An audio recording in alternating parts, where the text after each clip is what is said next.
Hoy voy a estar bajo el tema Un plan eterno. Así que me gustaría que fueras a Mateo capítulo 20. Voy a estar leyendo del versículo 18 al 19.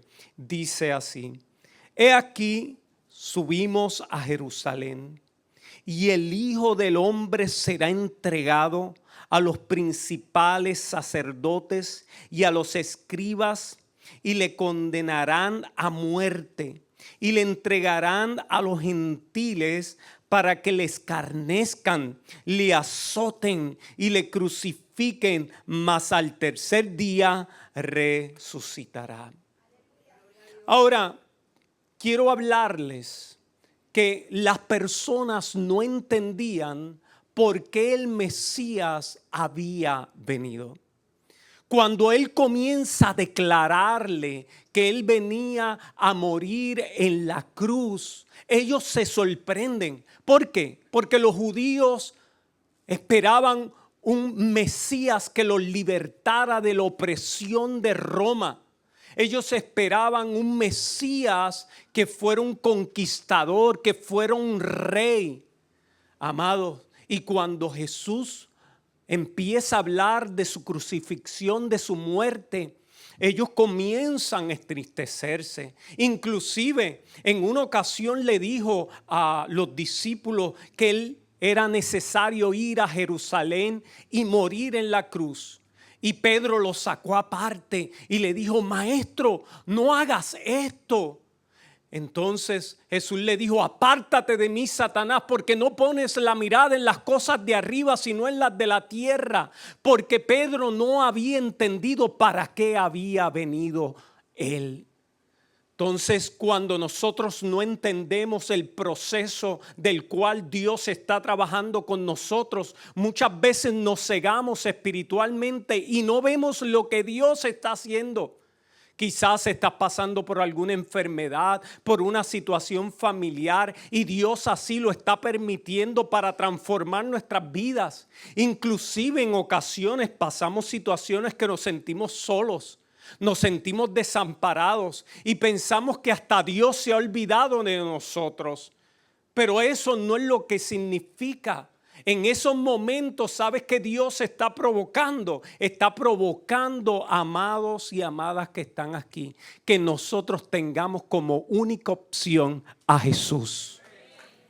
Porque si estamos con nuestra familia y nos sentimos solos, quizás estás casado, tienes tus hijos, pero en medio de la crisis te sientes abandonado. No es que Dios te abandonó, es que Dios está preparando un camino para que te encuentres con Él. A veces no entendemos, y así no entendieron los discípulos ni entendió el pueblo de Israel cuando Jesús vino. No entendían que el plan era morir. Así que el sacrificio de Jesús fue un plan inesperado para el pueblo judío. Ellos así no lo entendían.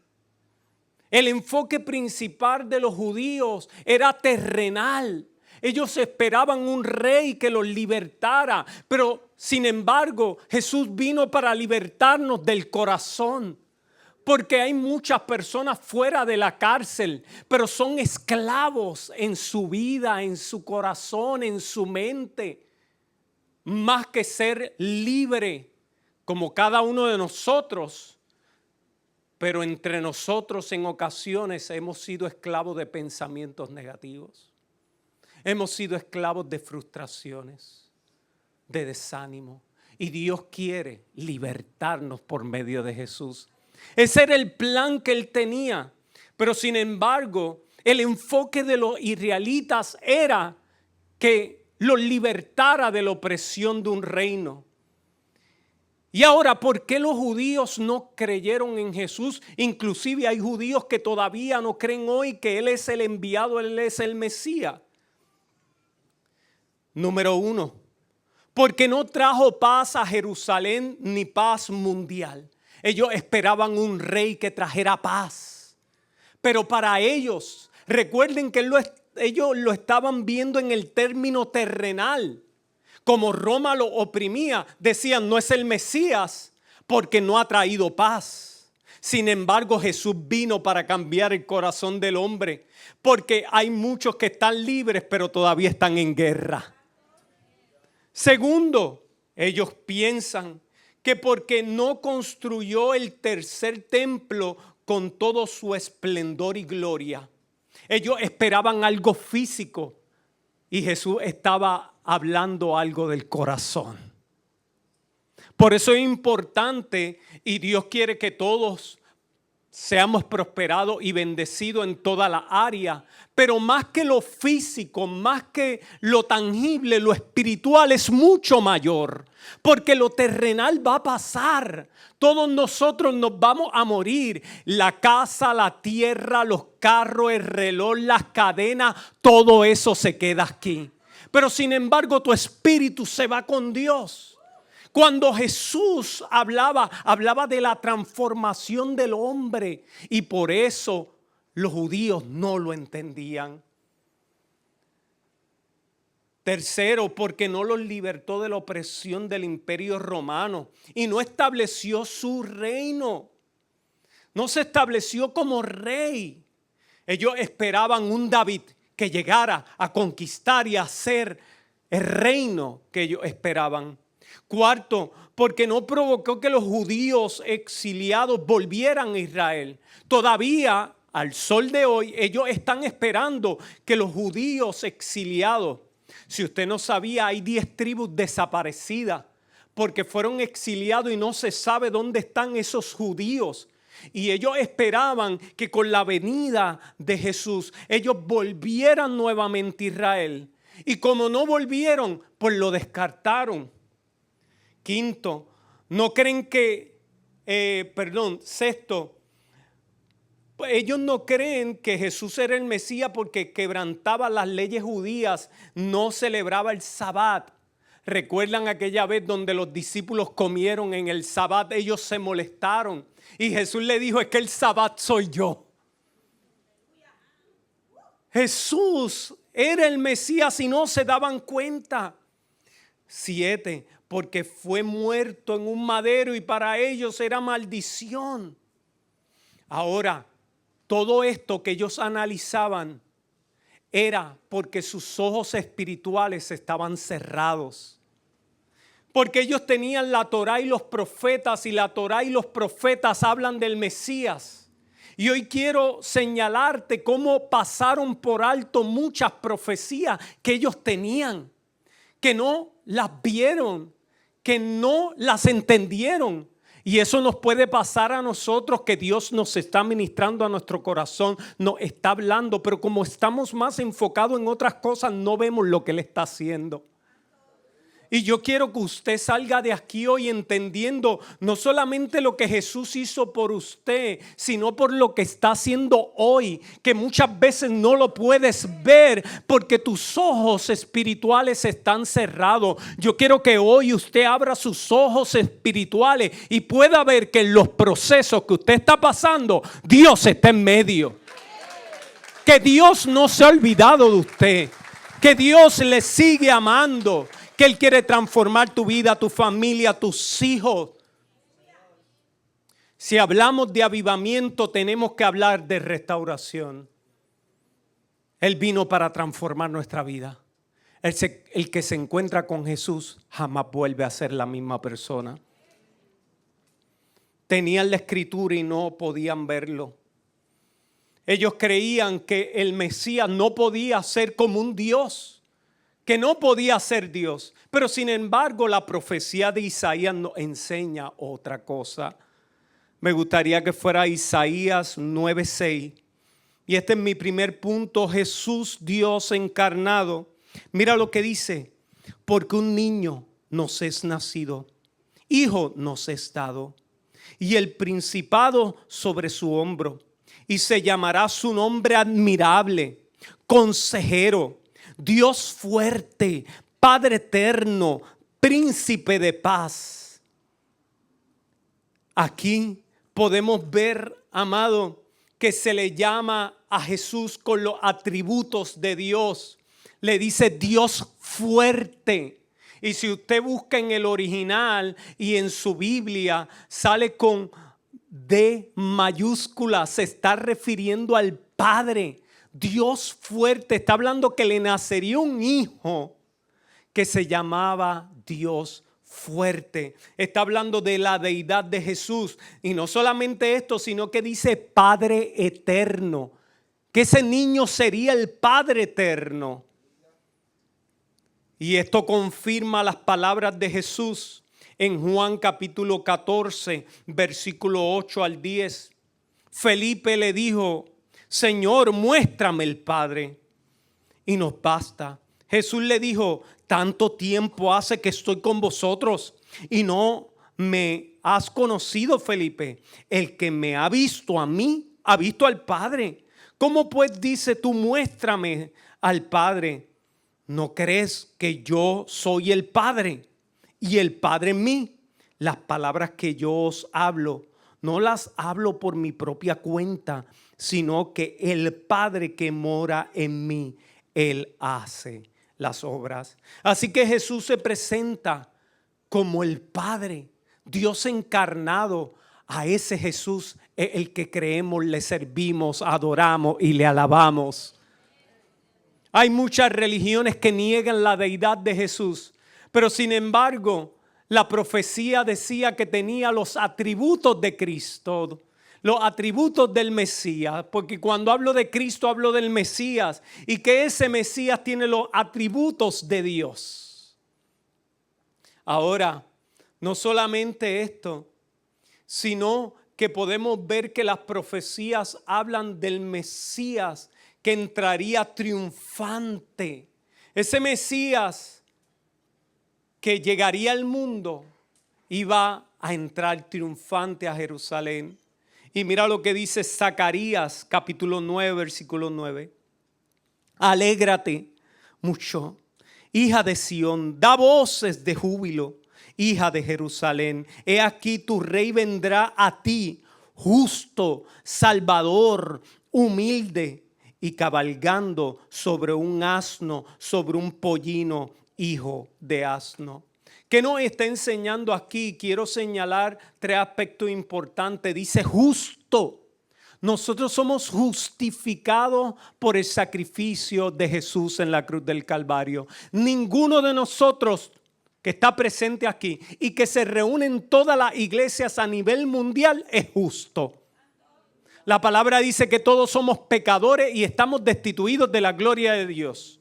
La palabra dice que todos somos malos, pero vino uno sin pecado, que por su muerte nos justificó, nos limpió y podemos tener herencia en los cielos cuando creemos en Él. No solamente justo, sino salvador. Él no vino a condenar al mundo, sino a salvar al mundo de su pecado. Él nos mira con amor, con misericordia. Cuando haces las cosas mal, el Señor no te mira para juzgarte. Y si te habla con palabras fuertes, es para llamar tu atención con el propósito de restaurarte.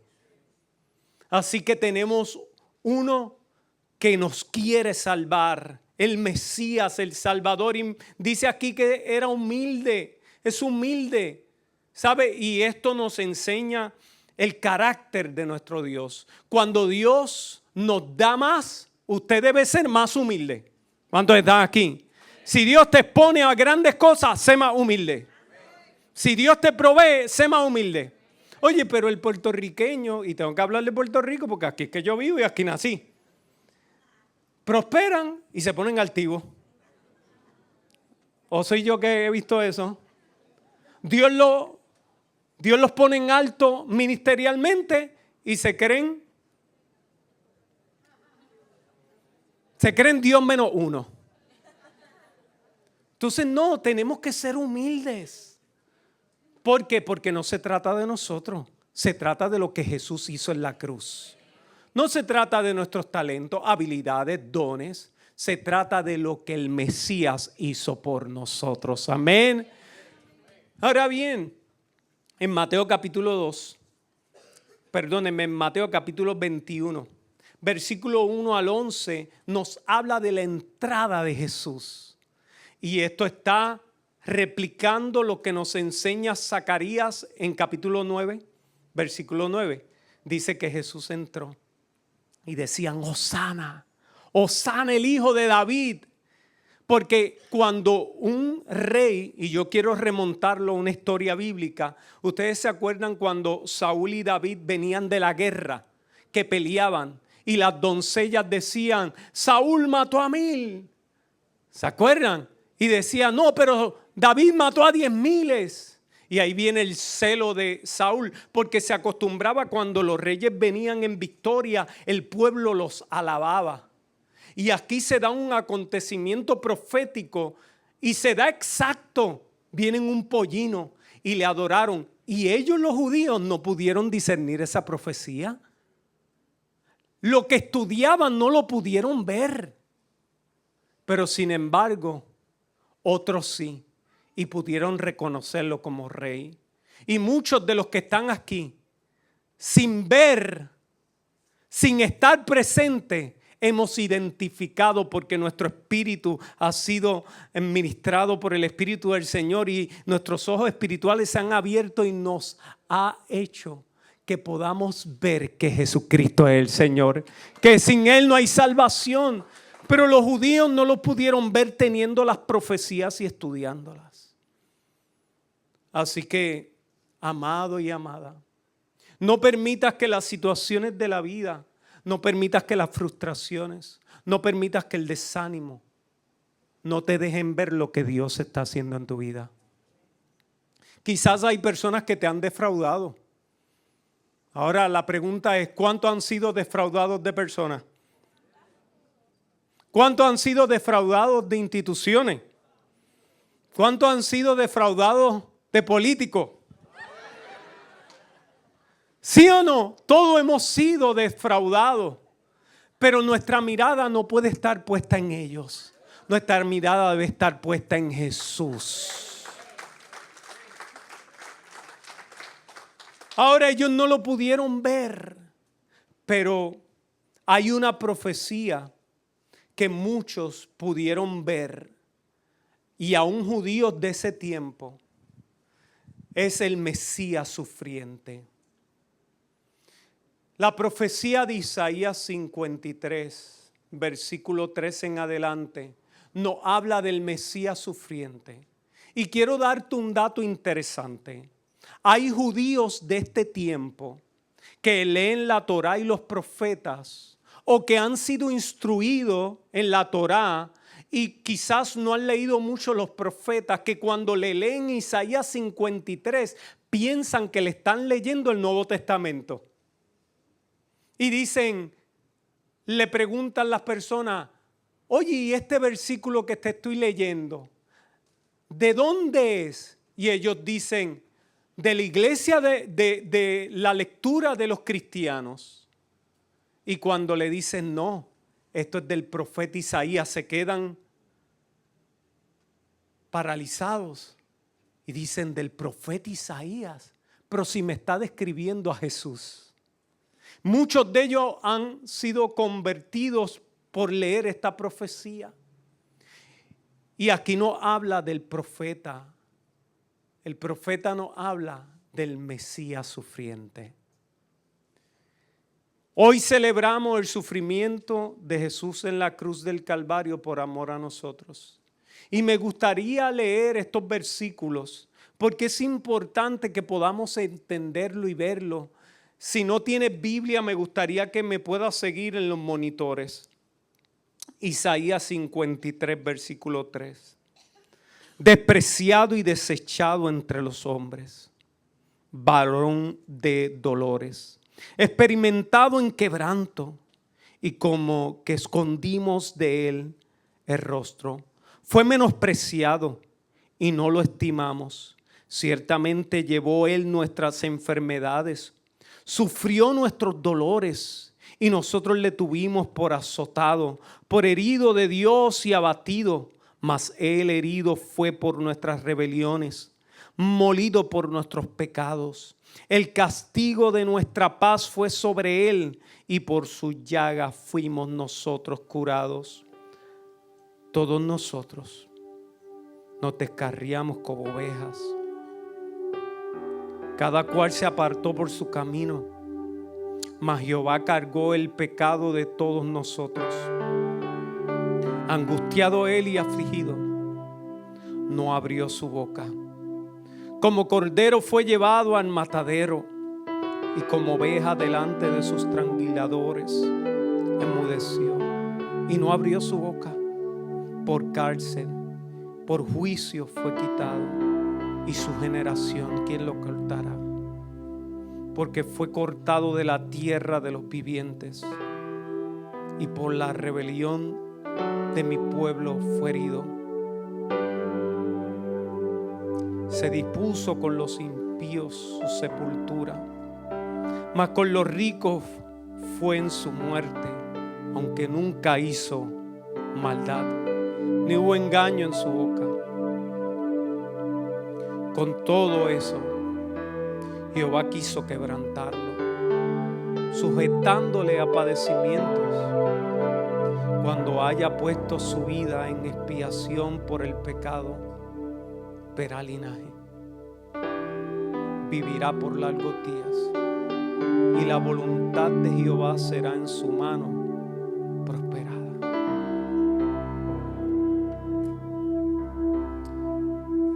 El fruto de la aflicción de cada uno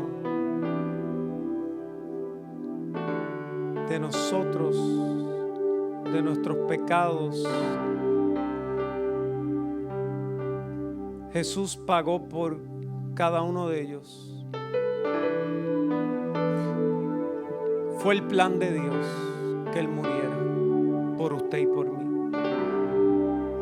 Si algo le cambia la vida al ser humano es entender y reconocer que su muerte fue por nosotros.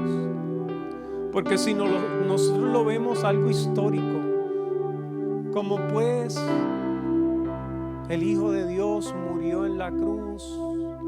Pero si usted lo entiende como algo personal, su vida va a cambiar para siempre.